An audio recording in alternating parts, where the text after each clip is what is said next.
Hi guys, आज के इस वीडियो के अंदर हम लोग सीखने वाले हैं बिल ऑफ एक्सचेंज क्या होता है और हुंडी सिस्टम क्या है, उसके बारे में भी हम लोग इस वीडियो के अंदर डिस्कस करेंगे। ओके, तो ये वीडियो बहुत ही ज़्यादा बेसिक होने वाला है। अगर आपको जानकारी चाहिए तो इस वीडियो को एंड तक देखिए।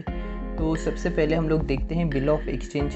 तो बिल ऑफ एक्सचेंज आपको फर्स्ट पीयूसी के अंदर सिखाया जाएगा, फिर आपको आपके बीकॉम में भी काम आएगा।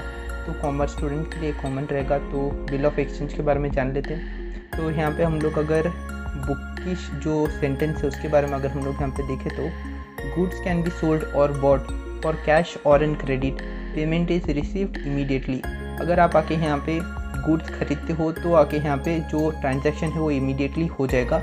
लेकिन अगर आके यहाँ पे होता है क्रेडिट का इस्तेमाल, मतलब बाद में पेमेंट करने का, तो यहाँ पे कोई ना कोई आपको एक ये चाहिए, मतलब एविडेंस चाहिए कि हाँ आपने आके यहाँ पे गुड्स सेल किया है, एक पेमेंट आपको रिसीव होने वाला है। तो बिल ऑफ एक्सचेंज वही। तो यहाँ पे हम लोग देखेंगे बिल ऑफ एक्सचेंज क्या है। तो देखिए यहाँ पे, on the other hand when goods are sold बार bought on credit the payment is deferred और टू अ फ्यूचर डेट, मतलब आके यहाँ पे जो ट्रांजैक्शन है वो फ्यूचर में होगा।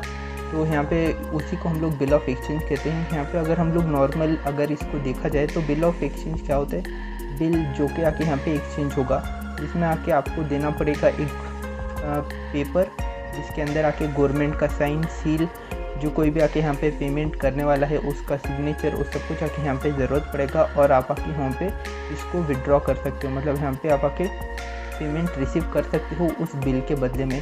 तो ये हो गया। फिर आके यहाँ पे देखिए, in such a situation normally the firm relieves earn party to make payment on the due date, मतलब यहाँ पे आके आप एक फर्म को कहते हो कि इस डेट के ऊपर पैसे को दे दीजिए, और आके यहाँ पे एक्सपायरी होने के बाद, मतलब बिल ऑफ एक्सचेंज का एक एक्सपायरी डेट होता है, तो उस डेट के ऊपर आपको यहाँ पे पे करना पड़ेगा, या फिर उससे पहले जो कोई भी आके यहाँ पे आपने पीरियड मेंशन किया है उस टाइम के अंदर आपको यहाँ पे पेमेंट कर देना पड़ेगा। और आके यहाँ पे आपके पास एक ये रहेगा, मतलब सबूत रहेगा कि हाँ इस तरह का ट्रांजैक्शन हुआ था, उस वजह से आपको यहाँ पे पैसा मिलने वाला है।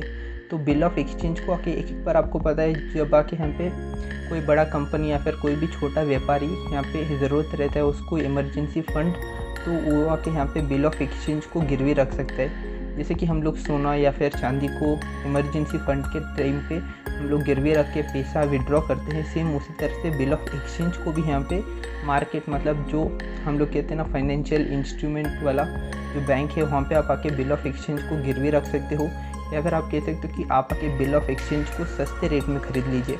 मान के चलिए यहाँ पे आपके पास बिल ऑफ एक्सचेंज है जिसका कीमत करीबन 50,000 का है, तो आप आके यहाँ पे बैंक में दे सकते हो और कह सकते हो कि आप मुझे 40,000 दे दीजिए, और बिल ऑफ एक्सचेंज जो डेट है यहाँ पे, उस डेट के ऊपर आप जाके यहाँ पे जिस किसी के पास से यहाँ पे पैसा लेने का है उसके पास से आप ले लीजिए 50,000, लेकिन अब मुझे इमरजेंसी में चाहिए तो आप मुझे 40,000 दे दीजिए। तो आप आके यहाँ पे डिस्काउंटिंग कर रहे हो, बिल का डिस्काउंट करके आप आके यहाँ पे पैसा निकाल ले रहे हो एक्सपायरी से पहले, तो वो भी एक सिस्टम रहता है बिल ऑफ एक्सचेंज में। तो अब अगर हम लोग यहाँ पे देखते हैं meaning of bill of exchange जो कि बुक के अंदर है, तो यहाँ पे हम लोग देख सकते हैं, according to the negotiable instrument act of 1881 the bill of exchange is defined as an instrument, मतलब वो एक इंस्ट्रूमेंट की तरह है जो आके रिटर्न फॉर्म में रहेगा।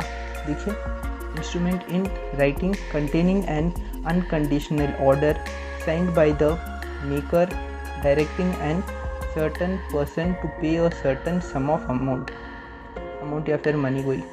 तो वही आके यहाँ पे दिखाया जा रहा है कि एक इंस्ट्रूमेंट है जो कि नेगोशिएबल इंस्ट्रूमेंट एक्ट ऑफ 1881 के तरफ से आता है, जो कि बिल ऑफ एक्सचेंज है।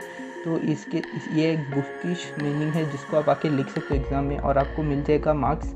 लेकिन आपको अगर इन डेप्थ में चाहिए तो आप आके बिल ऑफ एक्सचेंज को इस तरह से भी डिफाइन कर सकते हो। तो यहाँ पे हम लोग देख लेते हैं इसका फीचर, मतलब क्या क्या कंटेंट रहना चाहिए एक बिल ऑफ एक्सचेंज के अंदर। तो देखिए, सबसे पहले यहाँ पे राइटिंग एक फॉर्म के अंदर रहना चाहिए, मतलब लिखा हुआ रहना चाहिए। फिर आके अनकंडीशनेबल पेमेंट, मतलब यहाँ पे कोई भी कंडीशन नहीं होना चाहिए आपके पेमेंट के लिए। फिर आके यहाँ पे साइन होना चाहिए, जो कोई भी आके यहाँ पे बना रहा है इस बिल को और जिसको भी आके यहाँ पे देना पड़ेगा। तो यहाँ पे आपको एक फ़ोटो दिख रहा होगा, देखिए एक फ़ोटो है, उसके अंदर आके हुंडी लिखा हुआ है। तो पहले आके यहाँ पे हुंडी का सिस्टम यूज़ किया जाता है बिल ऑफ एक्सचेंज के बदले, जिसके अंदर यहाँ पे देखिए एक आके साइन होगा जिस किसी का भी आके बिल ऑफ एक्सचेंज या फिर आप कह सकते हो कि जो हुंडी है वो, तो इसी तरह से आके पहले इस्तेमाल किया जाता था हुंडी सिस्टम को। हुंडी बहुत ही अलग अलग तरीके के रहते हैं जिसके अंदर आप कह सकते हो कि डिफरेंट टाइप ऑफ हुंडी इस्तेमाल किया जाता है अलग अलग व्यापारियों के द्वारा, तो जिसको आके कलेक्ट किया जाता है लास्ट में फर्म के ओनर के द्वारा। तो आपने आके अलग अलग सीरियल्स के अंदर या फिर आपने आके तारक मेहता का उल्टा चश्मा में भी देखा होगा, जिसके अंदर हुंडी का कई सारे जगहों पे उल्लेख आता है, मतलब जिसके अंदर आके कहा जाता है कि आज का हुंडी का इतना कलेक्शन हुआ है, मतलब आके यहाँ पे बिल ऑफ एक्सचेंज, मतलब जो कोई भी आके व्यापारी यहाँ पे क्रेडिट के अंदर माल को बेचता है तो वो आके फ्यूचर में जाके यहाँ पे बिल ऑफ एक्सचेंज दिखा के पेमेंट कलेक्ट कर लेता है। तो हुंडी का सिस्टम वहाँ पे काम आता है। ओके, तो यहाँ पे हम लोगों ने देख लिया हुंडी क्या होता है। तो बस उतना ही गाइस, उम्मीद है कि आपको कुछ नया जानकारी मिला होगा। आपका कोई भी डाउट है बिल ऑफ एक्सचेंज को लेके तो आप आके नीचे कमेंट में ज़रूर बताना। मिलते हैं अगले वीडियो में। Thank you for watching this video guys, thank you.